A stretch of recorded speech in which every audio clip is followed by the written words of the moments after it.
Hadirin, Rasulullah sebelum Sidratul Muntaha dipertontonkan surga, dipertontonkan neraka, dilihatkan amalan-amalan umatnya yang baik maupun yang nggak baik, sampai Rasul SAW melewati nabi demi nabi, sampai setelah nabi-nabi semua dilewatin mau tinggal Sidratul Muntaha, Nabi Muhammad melihat golongan manusia mughayyabun fi nuril arsy.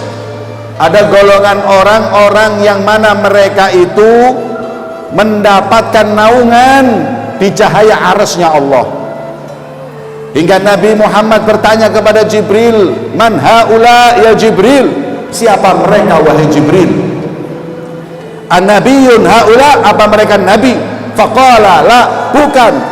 "Amalakun haula?" Malaikatkah mereka? Bukan. Siapa mereka? Umatmu. Allahumma sholli ala Muhammad. Umatku. Apa amalan umatku hingga mendapat kedudukan yang tinggi sampai di bawah nur arsy-Nya Allah? Kemudian malaikat menyebutkan itu adalah umatmu wahai Muhammad yang mempunyai 3 amalan. Semoga kita oleh Allah dipermudah untuk melaksanakan 3 hal tersebut. Amin. Yang pertama, kata malaikat, itu umatmu alladzina lisanuhum rabbun li dzikrillah. Itu umatmu wahai Muhammad yang lisannya senantiasa basah berzikir menyebut nama Allah Subhanahu wa taala. Allahumma shalli ala Muhammad. Itu umatnya Nabi yang ketika di dunia gak pernah lepas lisannya dari menyebut nama Allah dan bersolawat kepada junjungan Nabi besar Muhammad SAW. Maka itu para hadirin, majelis yang seperti kita hadiri malam ini mengangkat derajat kita. Majelis yang seperti ini mengobati hati kita. Maka jangan tinggalkan, jangan sia-siakan majelis zikir yang seperti kita hadiri malam yang mulia ini. Karena golongan mereka sangat diagungkan oleh Allah Subhanahu wa ta'ala. Sekarang kita ada di bulan Sya'ban. Kemarin bulan Rajab itu bulan istighfar hadirin. Rajab bulan istighfar, perbanyak istighfar. Dengan istighfar insya Allah semua hajat kita dikabulkan oleh Allah. Sekarang bulan Sya'ban. Ini Sya'ban kata ulama syahrus shalah ala nabi, bulan sholawat kepada Nabi Muhammad. Hadirin, ini bulan sholawat, banyakin sholawat di bulan Sya'ban. Orang yang banyak sholawat niscaya mendapat keuntungan dunia, barzakh sampai akhirat. Mana ada keuntungan sampai seperti itu banyaknya. Untung dunia cukup sampai mati selesai, tapi untung sholawat dunia, barzakh, akhirat. Saya urut satu-satu. Yang pertama, untungnya di dunia. Apa untung orang yang banyak sholawat di dunia? Nabi Muhammad SAW beliau bersabda, "Man sholla alayya sholatan wahidah qadallahu lahu mi'at hajah, sab'una min hajatil akhirah wa thalathuna min hajatid dunya." Barang siapa yang sholawat sekali aja sama Rasulullah, niscaya akan dikabulkan 100 hajatnya. 70 hajat akhirat, nanti 7 akhirat, 30 hajat dunia. Itu satu sholawat 30 hajat. Ini kita yang hadir di majelis yang mulia ini coba berapa kali sholawat. Kalau udah 100 tinggal kalikan 30 kali 100, 3.000. Coba tulis hajatnya semua. Saya mau ini, saya mau itu, mentok 300. 30 udah bagus. Tapi kata Rasulullah, cukup dengan satu sholawat 30 hajat kita insya Allah semua dikabulkan oleh Allah. Alhamdulillah. Perbanyak sholawat sama Nabi Muhammad. Walaupun sholawat itu wajibnya hanya di sholat, akan tetapi dimanapun dan kapanpun kita dituntut untuk memperbanyak sholawat. Hadirin, seorang ulama berkata bahwa hidup di dunia ini kendalanya sumpek, hidup di akhirat kendalanya dosa. Di dunia ini kalau kita sudah dikasih sumpek, harta nggak manfaat, istri cantik nggak manfaat, uang banyak nggak manfaat, jabatan tinggi nggak manfaat. Orang kalau udah dikasih sumpek nggak ada nikmatnya hadirin. Maka itu kita mesti mempunyai amalan yang menjauhkan diri kita dari sumpek, dan di akhirat jauh daripada ketakutan dosa kita. Seorang sahabat bertanya kepada Nabi Muhammad, "Ya Rasulullah, berapa aku jadikan sholawatku kepadamu?"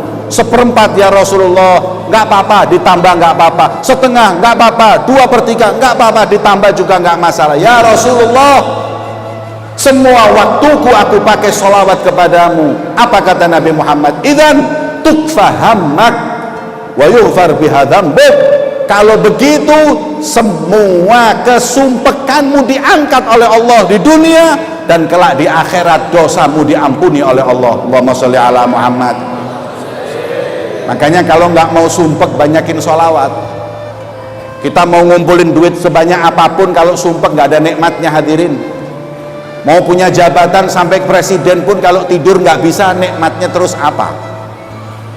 Makanya kita dengan majelis sholawat ini, hati kita bahagia. Makanya Habib Ali bin Muhammad Al-Habsyi ketika beliau ditanya, "Habib Ali, ini sekarang orang-orang lagi sumpek, kenapa? Ada masalah. Masalah apa?" "Lagi maja'ah, kelaparan, kota dan negerimu." Beliau mengatakan, "Minin yakhtur ala qalbil qadar wal hazan wa nama'i khairi khalqillahi jaddil hasan." Mana ada dalam hatiku sumpek, sedangkan aku ada dalam hatiku Nabi Muhammad SAW. Sholawat kepada beliau Rasulullah SAW. Ini kita yang kepingin terhibur, kita kumpul bersolawat kepada beliau baginda Muhammad. Hati kita bahagia, hubungan kita semakin dekat dengan Allah dan Nabinya Muhammad, dan keluar dari sini hajat kita dikabulkan oleh Allah. Alhamdulillah. Makanya banyakin tuh sholawat, gak ada ruginya orang sholawat. 1 dibalas 10, 10 dibalas 100, 100 dibalas 1000, 1000. Dalam hadis disebutkan, zahamat katifahu katifai, kelak nanti di yaumil kiamah dia mempunyai pundak yang dekat dengan pundakku, kata beliau baginda Muhammad SAW. Ini keuntungan orang yang sholawat di dunia.